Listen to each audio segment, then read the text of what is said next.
Bienvenue à tous sur la chaîne UltraFX. Alors déjà, dans un premier temps, si vous kiffez le contenu qu'on propose, je vous laisse vous abonner et je vous laisse aussi checker dans la description. Vous allez retrouver tous les liens pour rejoindre la communauté.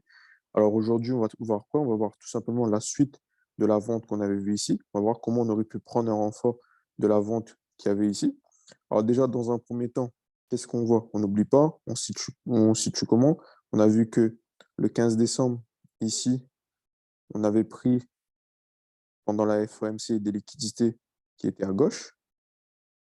On a vu que on a BOS à niveau ici, qu'ici on a retracé, on a donné la continuation et j'avais indiqué que pour certaines raisons, le marché,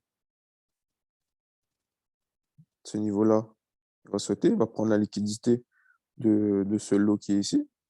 Dans un deuxième temps, on a vu que lui, il réagissait à un niveau d'offre qui est trouvé à gauche également. Ici, du coup, après avoir testé son niveau d'offre et donné l'impulsion qui est ici, on a subi des BOS à l'intérieur et que par la suite, ce niveau-là a nettoyé le lot qui est là. Le niveau qui est ici a été nettoyé. Ok. Après, on pouvait rentrer à la vente. Maintenant, comment on aurait pu continuer la vente et trouver un nouveau PE au cas où si vous avez raté l'entrée ici ou tout simplement si vous voulez renforcer votre position. Déjà, dans un premier temps, on a des equal low qui sont ici. On n'oublie pas. C'était un premier niveau de TP. On regarde comment le prix va réagir. OK. Là, vous voyez que nous avons pris l'equal low avec un BOS, donc cassure de la structure. OK. La structure a bien été cassée. Du coup, on a eu impulsion.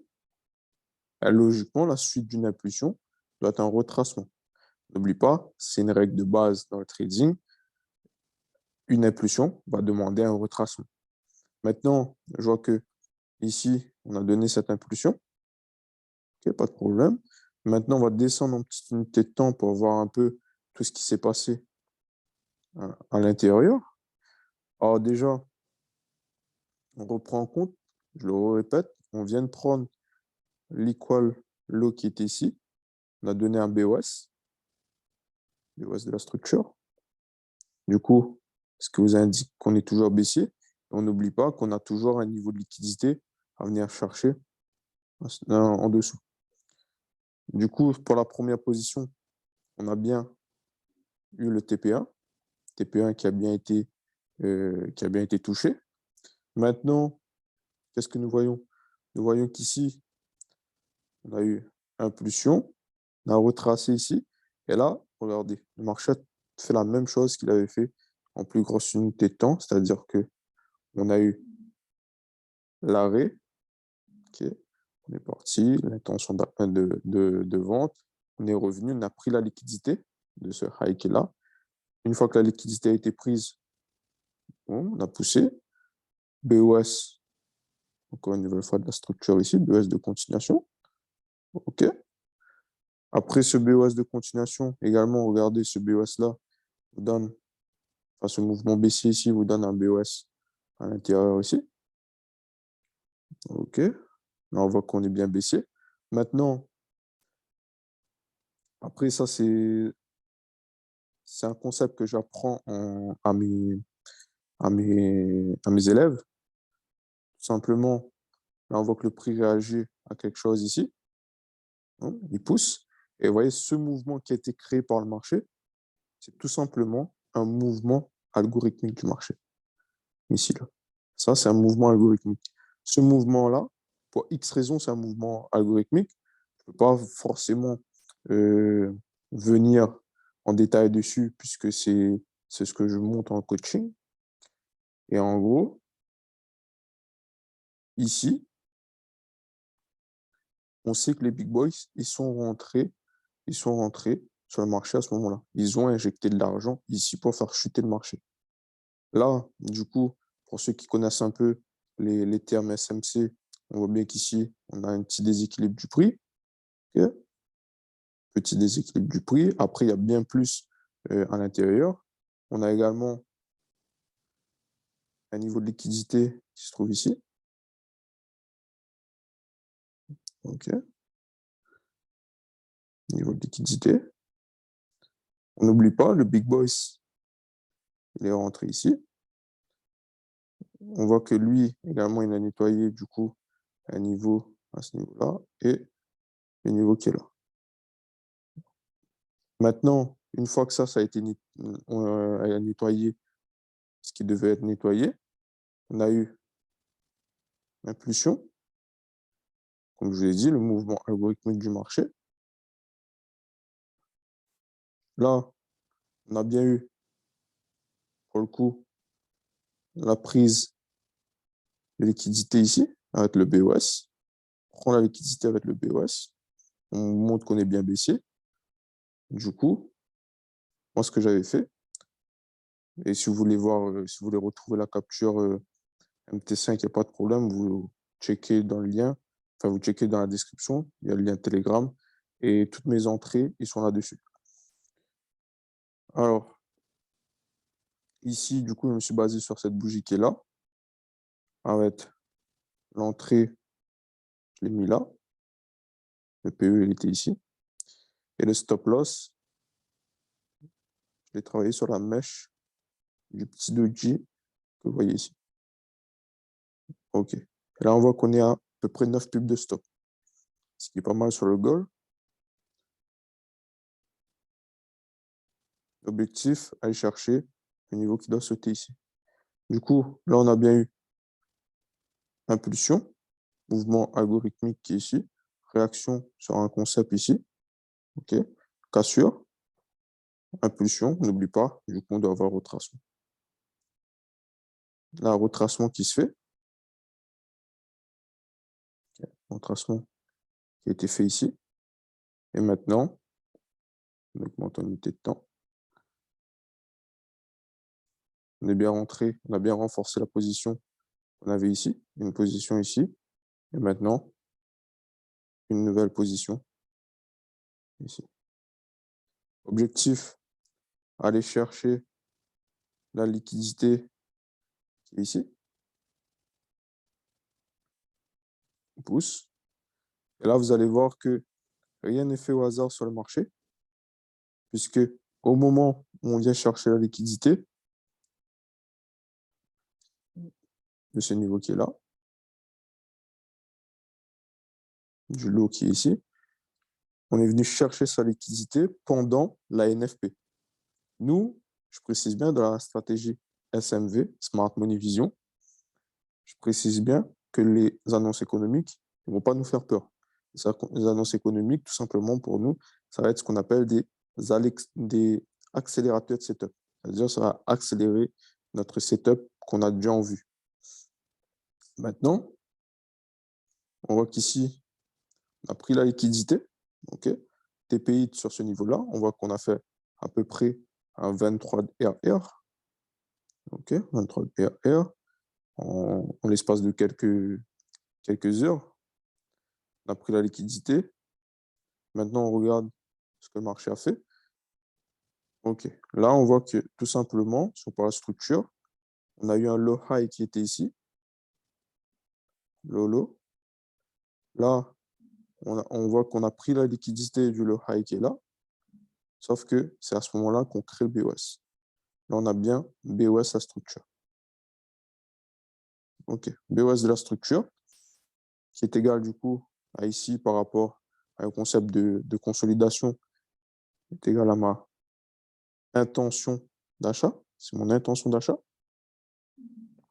Un casseur qui est ici.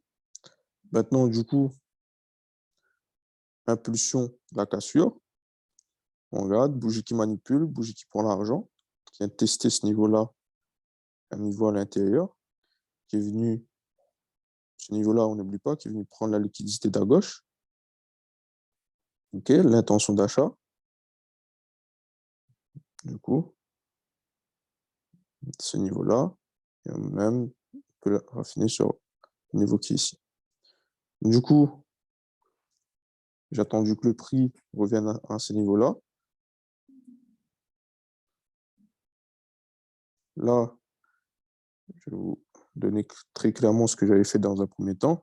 J'ai vu qu'ici, il a bien réagi à mon niveau. Du coup, j'ai pris un test à l'intérieur. J'ai pris un test à l'intérieur de la petite cause qui est là. Mais bon, là, c'est pas le sujet parce que tout simplement, après observation, OK, il pousse, mais on remarque que ce niveau-là, il doit sauter. C'est un niveau qui devra sauter, un niveau de liquidité sur le marché, ici. Déjà, par rapport à ce type de bougie qui porte un nom et qui nous montre que c'est de la liquidité en attente. Et tout simplement, je vous ai dit, impulsion, retracement, continuation, des éléments qui vont nous montrer que ici il y a de la liquidité à venir chercher. Du coup, prochain niveau de structure qu'on doit venir chercher, c'est ce low high où on avait pris la vente. OK. Maintenant, on regarde, on retrace. Et là, regardez, on vient bien prendre votre liquidité. Et moi, une fois que cette liquidité-là, elle a été prise, c'est là que je veux me placer. C'est-à-dire là, on a bien eu ce travail de prise de liquidité. On a bien pris la liquidité de ce lot qui est là, qui devait sauter. On a eu nos confirmations en amont, nos BOS. On a eu nos BOS, on a eu notre cause, on a eu la prise de liquidité le jour de la NFP ici. On a poussé à ce moment-là pour BOS la structure. On est venu prendre la liquidité de ce niveau qui est là. Du coup, maintenant, vous pouvez repérer des bougies pour se positionner sur le marché. Après, personnellement, j'avais d'autres entrées que j'ai prises.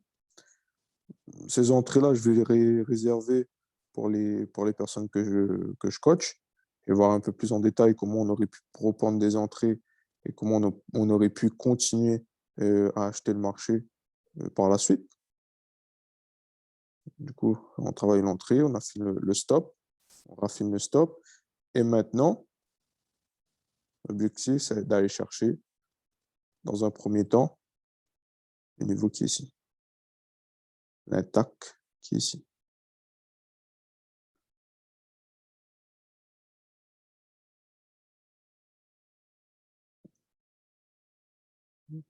OK, là, vous êtes rentré.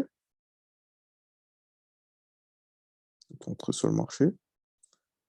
Vous voyez qu'on a 6,38 de stop loss. TP1 ici. Et le TP2, on peut le positionner à ce niveau-là. Maintenant qu'on prend du recul, on sait que la vente qu'on a pris ici ne va pas durer.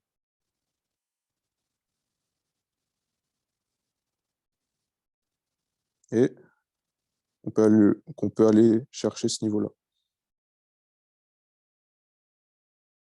Et là, vous voyez que nous allons chercher un potentiel ratio de 53 ici.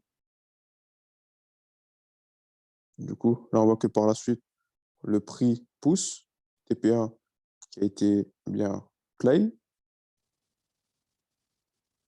Après, là, on patiente pour le TP2. Entre-temps, moi, ce que j'avais fait, c'est que j'avais pris des renforts directement après la première entrée ici. Et également, un renfort à ce niveau-là, que je vais expliquer aux personnes de la communauté.